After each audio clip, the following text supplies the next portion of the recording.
After a massive day in the Simpson Desert yesterday, we woke up early to bring Grandma out to Big Red to have a bit of a play on the dune before we start heading down the Birdsville Track later on today.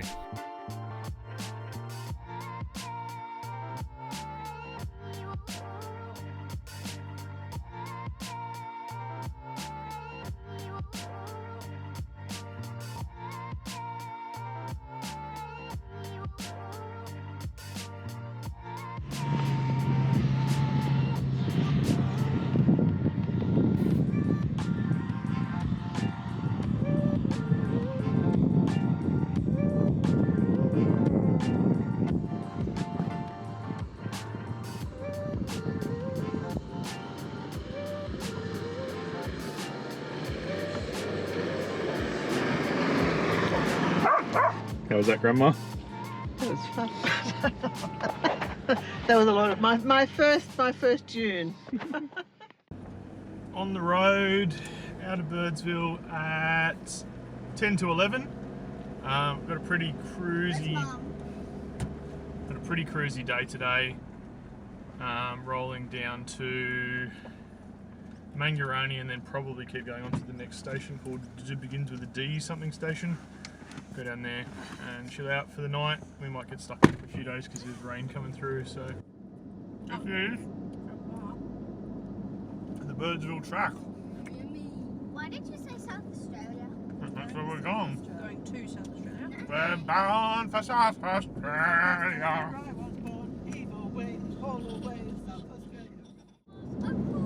We're almost out of our flying visit to Queensland. Flying? It was very quick, wasn't it? Spent a few days here.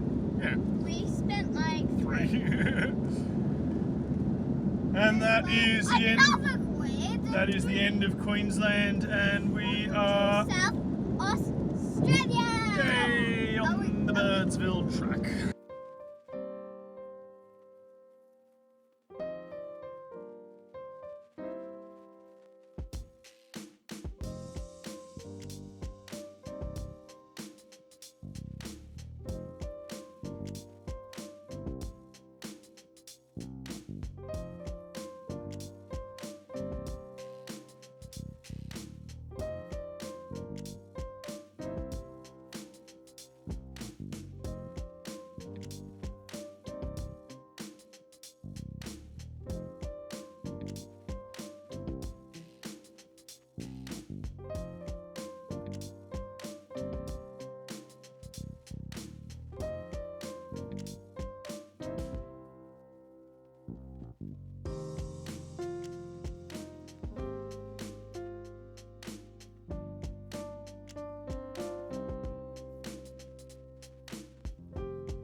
Well, we're about 80 k's, 90 k's north of Maree and coming along fairly well. or 30 k's out of wherever we were. We're 30 or 40 k's out of Mungarani. I felt the trailer was a bit heavy to brake, so we pulled over and noticed that the trailer brake light wasn't on. So pulled over and discovered that the trailer that was dragging along the ground, so we had no trailer brakes. So I've been taking it pretty easy, just trying to do engine braking and stuff so the trailer doesn't skid, so we can get it into Maree to get it fixed. And then all of a sudden my steering just kicked me hard right across the road. I managed to hold it up and slow it down and pull it up. And yeah, I thought we were going to crash, but we didn't. Luckily managed to pull it up, and then the steering wheel was going crazy, and then we looked and the front left wheel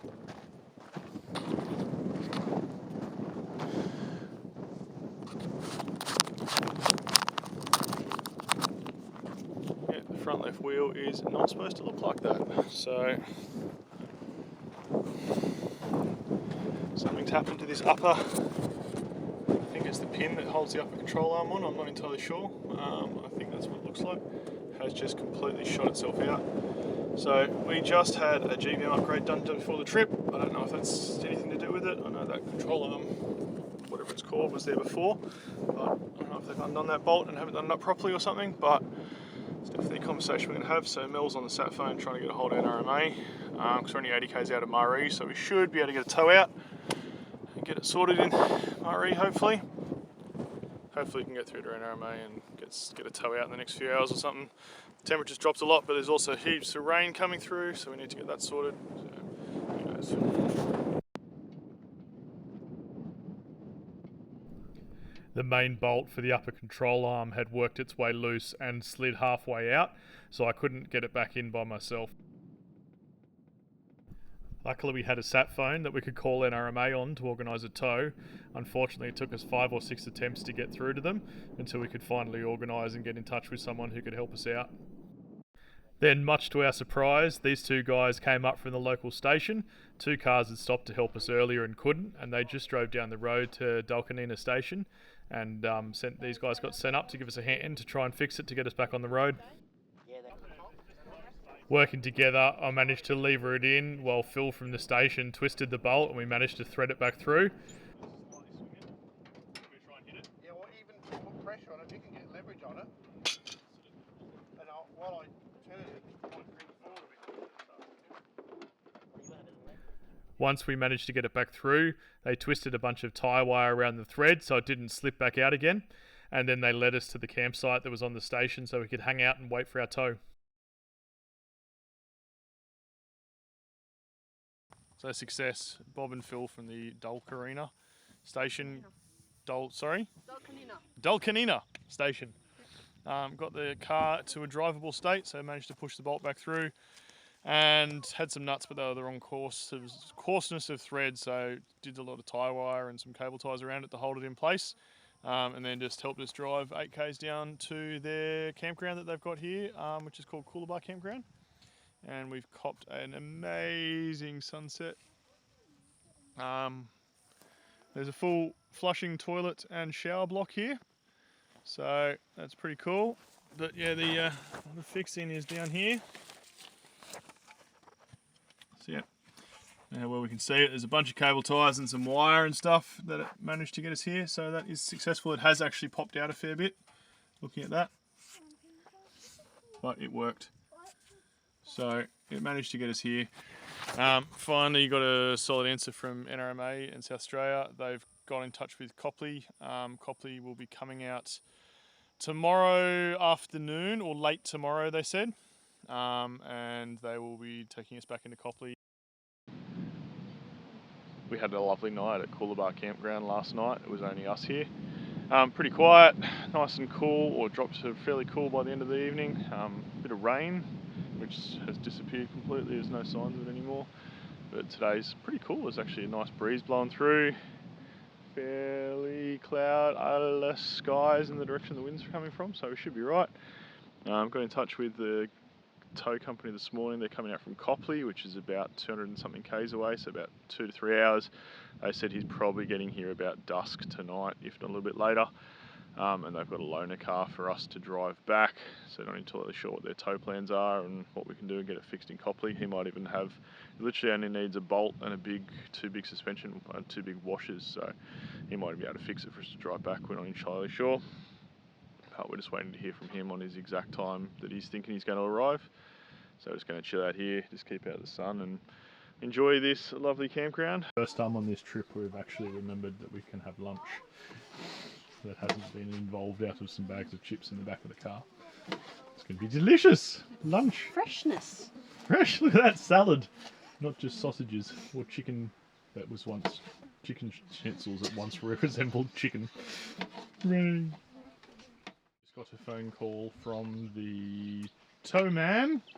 From RAA. Oh, from RAA. Was it? The woman. Yeah, it was just her passing on the message. Oh, that they're not coming out today anymore. They're coming out 8 o'clock tomorrow morning, which is fine still as well. Not like it's a rush, and then we don't have to drive to Copley in the dark in someone else's car, so should be good. Another relaxing day here in the relaxingness.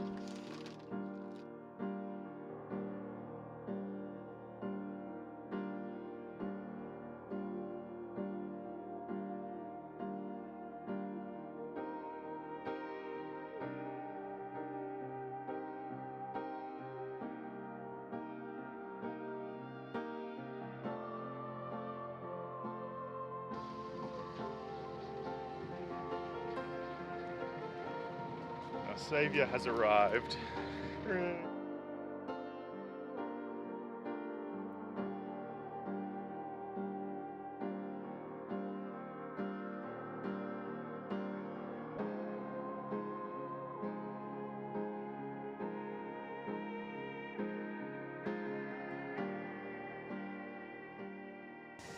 So we just pulled up for a break here, and this is the Clayton Wetlands campground that we were meant to stay at last night. So this is the shower block and toilet block and shower, and this is the hot spring spa or whatever they said it was. Artesian bath. You have to fill it up yourself, it looks like, and it's cold, which I thought it was meant to be warm. Cool. I suppose if you filled it up and let it sit, it would heat up because it's black. I presume it's hot. It might come out hot after it runs a bit.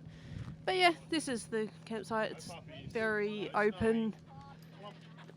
Hey, pup. Very open and no shade, so we're quite glad that we ended up at the Coolabah campground. And the road's just there, so you get a lot of road noise here as well.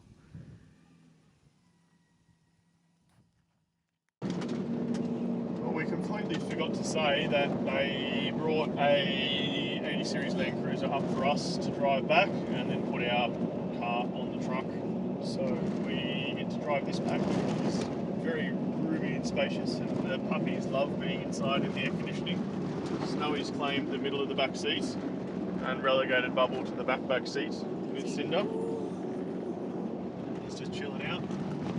Well, we're just cruising back in. I think it was 85 k's of dirt to Maree. I think we've already done 30 of that, and then tarmac from Maree down to Copley, where hopefully we can get it all fixed. He's taking the caravan, so we didn't have to tow that back without the brakes, which is good. So hopefully we can get everything fixed there. Otherwise, worst case, we should be able to get it done in Hawker, which is another couple of hours. Not that far, maybe 2 hours down the road, I think. But ideally we don't want to, because we actually want to turn off, I think, we need to turn off pretty much at Copley to get to Akarula. So we'll go there, hang out. Apparently Copley's got amazing pies and a very nice pub. So we'll hang out there tonight and then go to Akarula tomorrow if we can get everything fixed today. But it should be a fairly cruisy drive back into there. This is the Lake Harry ruins.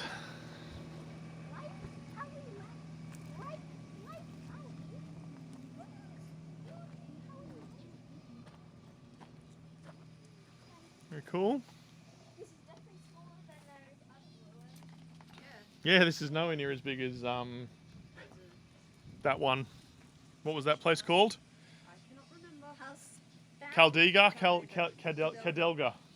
So apparently this was set up as a date palm What's a date plantation. palm? What's a date palm plantation? A date palm plantation. date palm. I see. What is it? Palms, trees for dates.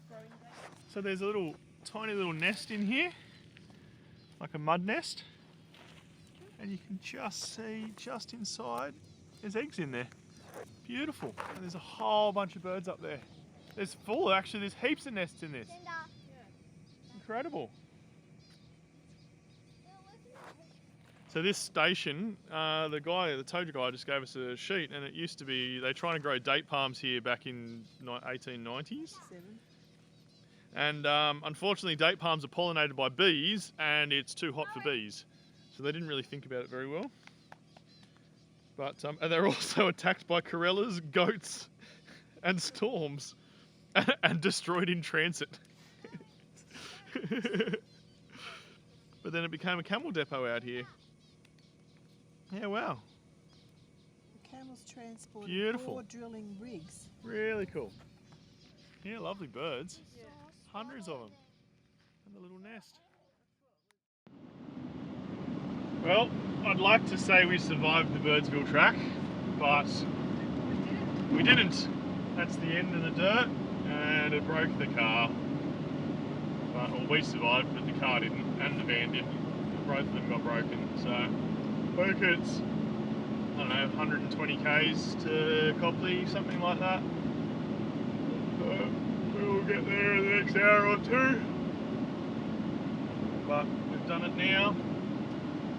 Birdsville Track's off the list, so turn right and do Oodnadatta. Just drop their car back off tomorrow.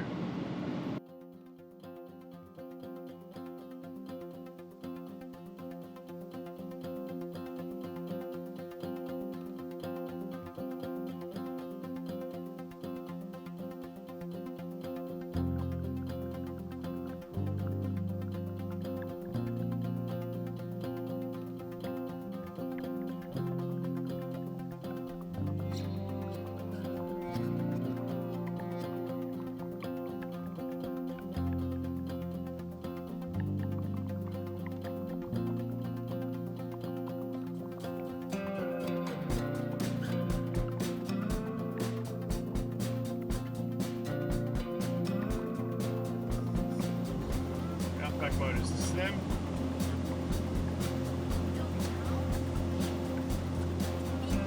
There he is.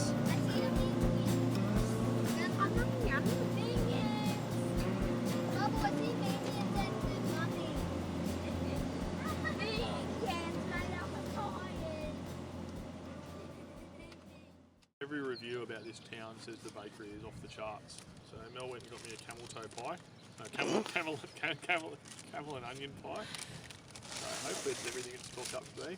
While we're waiting for the car to get fixed and the van to get fixed. But the two guys who stopped to help us out just dropped by. They're just coming through town as well. So Which one should I eat first? A monkey. And what else we got? I got kangaroo and claret pie. And I got heaps of things made with quandong. So quandong tart and a quandong cheesecake over there. And the kids got, what do you get? Caramel tart and a plain beef pie. Mm-hmm. Dessert first, as always. That one's just way too hot. Yeah. Yours, Archer, how is it? Good. Yum. finally got to the caravan park at just before 3, about 2:45. They managed to get the caravan fixed, like rewire the rear brake line that was broken, like the electronic brakes, the cable was broken, and the trailer adapter plug thing at the front that had fallen or hit the ground and got destroyed, so they rewired that, which is good. And then they towed us up to the van park, but for the car, they managed to find, after much searching, they found a nut for it, but they don't have the washers, so someone's going to come and machine the washers for them tomorrow or tomorrow night, and then they'll install them Saturday morning. So we've got a good 36 hours here or something like that, maybe probably a bit longer, but that'll be right. There's at least 4 buildings in town that we can see. Yeah, there's nothing here, so there'll be a lot of waiting. Down and I play dead and I stay dead. Baby, you'll get sick of being